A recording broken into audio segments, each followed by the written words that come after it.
उत्तर प्रदेश कृषि उत्पादन मंडी के मुखिया अंजनी कुमार सिंह विभाग की छवि को और चमकाने में जुटे हुए हैं। सरकार की मंशा के अनुरूप काम कर रहे विभाग की पेंच को और कसने का काम कर ही रहे हैं, साथ ही साथ विभाग को आधुनिकीकरण की ओर भी ले जा रहे हैं। विभाग के तमाम प्रोजेक्ट और आने वाले दिन में क्या योजना है, इसको लेकर उन्होंने नेशनल कवरेज के साथ खुलकर बात की। देखिए पूरी रिपोर्ट। राज्य कृषि उत्पादन मंडी परिषद जो काम है उसका उत्तर प्रदेश में वैसे तो खैर है ही है महत्वपूर्ण, और हाल के दिनों में जो उत्तर प्रदेश में जो वर्तमान सरकार है उसके मुखिया हैं योगी आदित्यनाथ साहब, और इस समय पूरी तरह से उन्होंने इस विभाग को अपने रडार पर रखा है, प्राथमिकता पर रखा है। और हमारे साथ इस वक्त हैं मंडी परिषद के प्रबंध निदेशक श्री अंजनी कुमार सिंह जी, और उनसे दिन भर मीटिंग और तमाम दौरों का व्यस्तता रहा है। अभी भी उन्हें कहीं जाना है और बड़ी मुश्किल से 2 मिनट का वक्त उन्होंने दिया। उनसे जानेंगे कि क्या फोकस है उनका, क्या कुछ नई प्रोजेक्ट्स चल रहे हैं और कैसे किसानों को या लोगों को डायरेक्ट उससे जोड़ने की क्या उनका ब्लूप्रिंट है, क्या वो सोच रहे हैं। अंजनी जी, धन्यवाद आपने इतने व्यस्तता समय में टाइम दिया।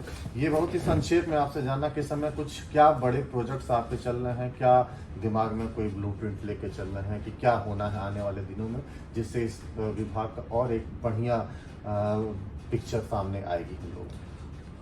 धन्यवाद राजेश जी, आपने मुझे अवसर दिया है, और आपका प्रश्न इतने भी देखने में छोटा है लेकिन इसका उत्तर दिया है तो काफ़ी लंबा हो सकता है। लेकिन मैं संक्षेप में कोशिश करूंगा कि राज्य कृषि उत्पादन मंडी परिषद की स्थापना किसानों के कल्याण के लिए की गई थी, और किसानों के कल्याण से संबंधित सारे कामों पर हमारा फोकस रहता है। सबसे बड़ा उद्देश्य तो ये है कि किसानों को उनके उपज का सही मूल्य मिले, प्रतिस्पर्धात्मक मूल्य मिले।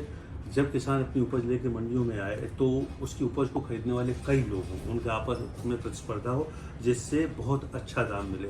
हमारी सरकार का लक्ष्य है कि हर किसान की आय को दोगुनी या दोगुनों से भी ज़्यादा बढ़ाना है। इसमें मंडी परिषद की भूमिका बहुत ही महत्वपूर्ण है। इसके अतिरिक्त किसानों के कल्याण के लिए तमाम कल्याणकारी योजनाएं करते हैं हम लोग। कृषि का कैसे बढ़ावा, कृषि शिक्षा को कैसे बढ़ावा मिले, इस पर भी काम करते हैं।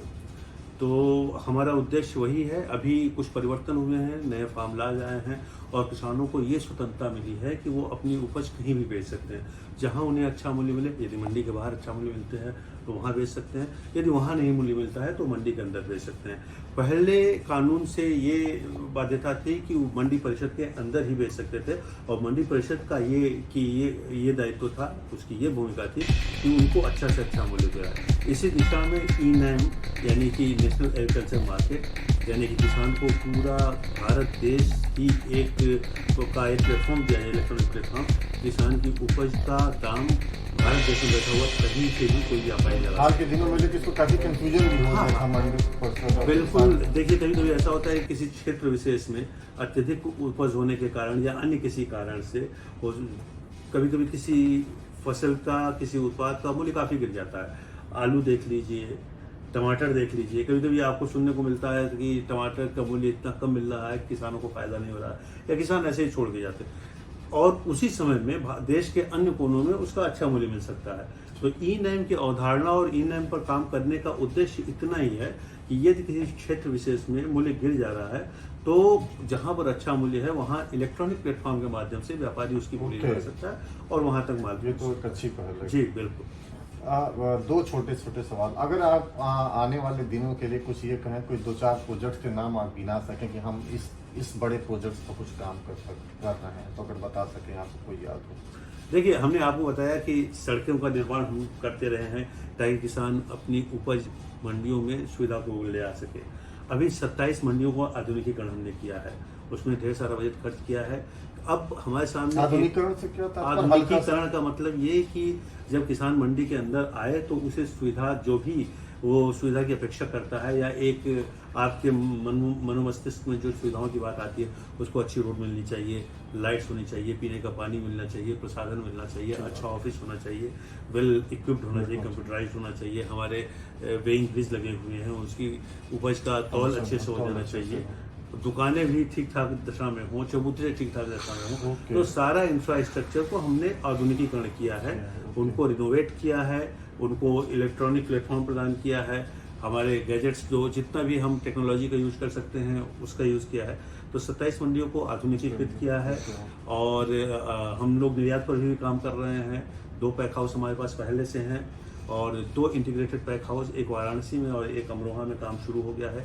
वो बड़े प्रोजेक्ट हैं, एपिडा के माध्यम से हम एपिडा की सहायता से कर रहे हैं। इसके अतिरिक्त जैसे मैंने कहा, कृषि शिक्षा को बढ़ावा देते हैं, हम स्कॉलरशिप देते हैं। Okay. जो कृषि शिक्षा प्राप्त कर रहे हैं किसानों के बच्चे, उनको 3,000 रुपये मासिक, जो एक अच्छा स्कॉलरशिप है, अमाउंट है, वो हम देते आए हैं पिछले कई सालों से। और 3 छात्रावास हम कृषि विश्वविद्यालयों में बनवा रहे हैं, एक बांदा में, एक कानपुर में और एक अयोध्या में। ये मंडी परिषद बनवा जी रहा है? हाँ, बिल्कुल, बड़े बड़े छात्रावास हम बना रहे हैं। तो कभी आपका जाना हो तो आप देख जी सकते बिल्कुल हैं। जरूर देखिए। बहुत स्टेट ऑफ आर्ट कानपुर का मैं कह सकता हूँ कि मैं जाकर मैंने निरीक्षण किया है, बहुत अच्छा इंपीरियल रुक के साथ बन रहा है छात्रावास। एक और सवाल, अगर प्रोटोकॉल इजाजत न दे तो आप जी, इसका जी। जवाब न दे सकते। ये जो हम लोग चूंकि आम जनता, ठेकेदार सबसे ताल्लुक रखता है, तो एक फीडबैक किया था, कुछ फंड की कमी है क्या मंडी परिषद में, या समय पर कुछ चीजों जो काम हो जा रहे हैं कहीं भुगतान नहीं हो रहा या कहीं डिले हो रहा, इस प्रकार की नहीं, देखिए, हमें अपना दृष्टिकोण बदलना पड़ेगा। इस तरह से इस चीज को नहीं देखा जा सकता है कि फंड की कमी है। अभी तो मैं आपको बता दूं कि फंड की कोई कमी नहीं है।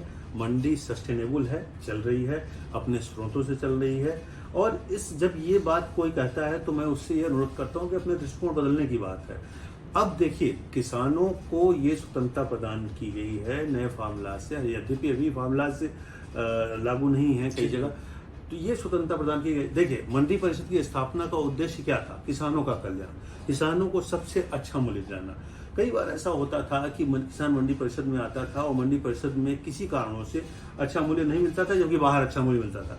ऐसी दशा में बाहर वो बेच नहीं सकता था, ये कानून की बाध्यता थी। इस बाध्यता को समाप्त किया गया है। तो किसानों के, हमारा उद्देश्य तो किसानों का कल्याण था। अब किसानों के कल्याण के लिए फंड हमारे पास आए या किसी माध्यम से किसानों की जेब में जाए, बात एक ही है। तो ये कहना कि फंड की कमी हो गई है, ये सही नहीं होगा, बल्कि हमें ये कहना चाहिए कि हम उत्तरोत्तर किसान के कल्याण की दिशा में आगे बढ़ रहे हैं और उत्तरोत्तर नई नई तकनीक और नए नए नियम जो भी आवश्यकता है वो लगाकर किसानों का कल्याण करें। लास्ट छोटा सा सवाल, ये जितने भी काम होते हैं, जो भी चीजें यहाँ से निकलती हैं, जो मंडल स्तर पर आपके जो ऑफिसर्स हैं वो निविदा निकालती होने के बाद, क्या आपके स्तर से मॉनिटरिंग की व्यवस्था, cross check, physical verification type की भी कोई चीज है, उसको देखते हैं कि हाँ वाकई में ग्राउंड जीरो पर चीजें हो? हाँ बिल्कुल, हमारे पास सॉफ्टवेयर है। हमारे यहाँ एक सिस्टम एनालिस्ट, एक गोष्ठी है जिनका ये काम है कि अपने स्टाफ के साथ उन्होंने एक सॉफ्टवेयर डेवलप किया है और जिसमें हम 90% कंस्ट्रक्शन वर्क का फीडबैक ले चुके हैं और बहुत ही अच्छा सॉफ्टवेयर है मॉनिटरिंग के लिए, उसका इस्तेमाल कर रहे हैं हम। और यथासंभव कोशिश ये कर रहे हैं कि ठेकेदारों को बांधा जाए कि जो वो डिलीवर कर रहे हैं, जो भी काम करके दे रहे हैं, उसकी गुणवत्ता अच्छी बनाए रखें, क्योंकि डिफेक्ट लायबिलिटी पीरियड में उन्हें हम फोर्स कर रहे हैं, उन्हें हम कंपेल कर रहे हैं। यदि कंपेल शब्द सही नहीं है, ये उनका दायित्व है, लेकिन अगर वो नहीं करते हैं तो अब इस पर विशेष अभियान चलाकर उनसे डिफेक्ट लायबिलिटी पीरियड में उसको फिर से ठीक कराया जा रहा है। तो मॉनिटरिंग के लिए बहुत ही इफेक्टिव सिस्टम हमारे पास है, उसका उम्मीद है कि इसका असर भी उन पर पड़ता हाँ होगा। जरूर जरूर, आप देखेंगे इसका असर पड़ेगा। धन्यवाद अंजनी जी। ये थे अंजनी कुमार सिंह साहब, एमडी उत्तर प्रदेश राज्य कृषि मंडी परिषद, जो अपने एक कार्य की, जो कहते हैं अपनी कार्यप्रणाली की एक अलग छवि के लिए जाने जाते हैं, कम से कम यूपी की जो ब्यूरोक्रेसी। और हम उम्मीद करते हैं कि जो बात वो बता रहे थे वो ग्राउंड जीरो पर भी उतनी सही होगी और उसी हिसाब से खरा उतरेगी, जितनी खरी बातें अंजनी सिंह जिनेश ने कम समय में हमारे साथ किया है। ऐसे ही किसी और सरकारी योजनाओं पर, किसी बड़ी मुद्दे पर, किसी और छोटी से लेकर बड़ी बात तक आपके साथ फिर हम किसी और का जो उनका व्यू है वो आपसे साझा करेंगे। तब तक बने रहिए हमारे साथ और stay tune with national coverage on digital platform. धन्यवाद।